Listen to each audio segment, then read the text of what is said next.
Namataan ang isang endangered na buhaya sa Valenzuela City. Nakakatakot man, hindi raw ito dapat basta patayin dahil sa mahalaga nitong ginagampanan sa ecosystem. Para bigyan ng mukha ang balita, Mobile Journal Daniel Dayaw. Isang Philippine freshwater crocodile o mas kilala bilang bukarot ang na-rescue sa ilog sa Valenzuela. Ayon sa DENR, critically endangered na ang mga hayop na ito. Kaya buti na lang, agarang nakipag-coordinate ang lokal na pamahalaan. Sa assessment, aabot sa mahigit 7 talampakan, tumitimbang ng halos 70 kilos at tinatayang fully matured crocodile na ito. Bagaman nakakatakot ang imahe, mahalaga raw ang papel ng bukarot sa ecosystem. At ang paglitaw nito sa komunidad ay hindi magandang senyales. Maraming factor kung bakit napapadpad sila sa iba't ibang lugar, malayo dun sa kanilang natural habitat. Minsan habitat destruction, no? Lugar nila ay hindi na ganon kaganda. Dulot yan ng pollution. We are looking din sa angle na baka ito ay produkto ng illegal wildlife na panghuhuli. That has to be investigated pa further. Matapos magpakita, nasaan na nga ba ang buwaya ngayon? Nandun na siya ngayon sa kustodiya ng BMB Wildlife Rescue Center and they are continuously monitoring and observing yung magiging health progress noong ating nakuhang buhaya. Sila na yung mag-check ng health niya and they could even assess if ready na ito or this could be reintroduced sa wildlife or doon sa kanyang natural habitat.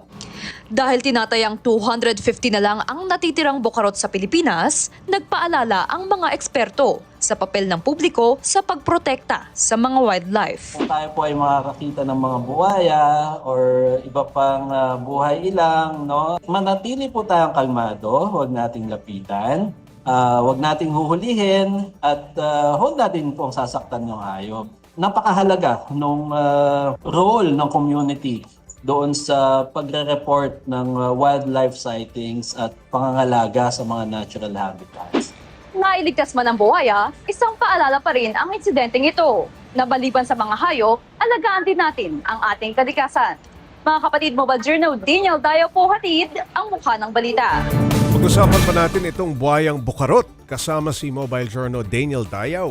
Ay, nakakatakot pala ano sa report mo, Daniel. Okay, may nilapitan bang mga tao itong bukarot nung nakita?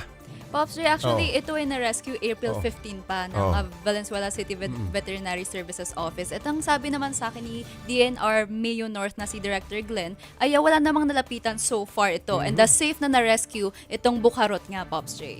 Halimbawa, ang lapitan ito ng mga tao, nakakatakot ba at posible silang atakihin?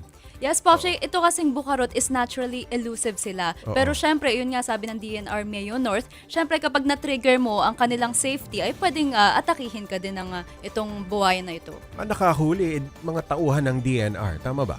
Actually, Pops Ray, correction, ang nakahuli ay ang Valenzuela City Veterinary Services Office. Okay. So, kinontak lang nila ang DNR Mayo North. Paano kaya nila na nasakote o nahuli itong buhayang ito?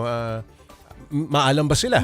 Yes, Pops Ray, syempre, kailangan alam nila ang procedure. At dahil mabigat nga ito, 70 kilos, no? It took at least 3 rescuers para ma-rescue ito. No? Dahil kailangan nila ng fabric, kailangan din nila ng rope, duct tape, and syempre Kevlar gloves and boots para maprotektahan din ng magre-rescue ng buhaya. Okay. Ano raw ang nakikita nilang sanhi? Paano ito napadpad dyan sa Valenzuela? No? Saan raw kaya galing?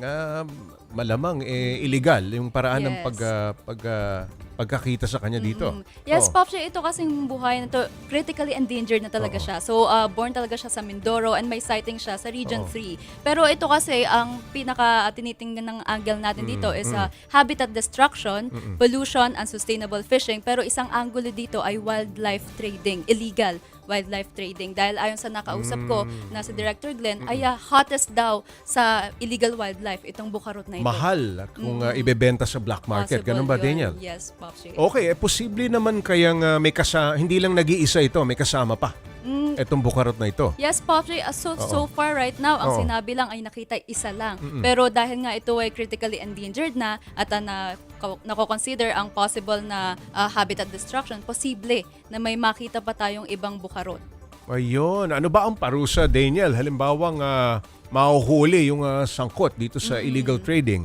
Yes, Pops, meron tayong tinatawag na Republic Act 9147. Ito yung nagpoprotekta sa mga wildlife species natin. At sinasabi dito, merong multa ng 10,000 pataas ang kung mahuhuli man na nagpa-participate sa wildlife trading. Okay, Daniel, ulitin natin. Anong paalala ng mga otoridad kung halimbawang may makikitang buhaya sa syudad? Yes, Pops, sabi nga sa report, no, kailangan kapag nakakita tayo ng mga wildlife na sa mga lugar natin, kailangan ay kumalma muna tayo. Kailangan ay tawagin ang mga dapat na authorities dito, DENR, Veterinary Services Office, at wag nating saktan ang buwaya o mga wildlife species dahil ito ay merong proteksyon sa gobyerno. Huwag lapitan at subukang hulihin. Yes, Diba, Daniel? exactly. Okay. Maraming salamat, Mobile Journal Daniel Dayaw.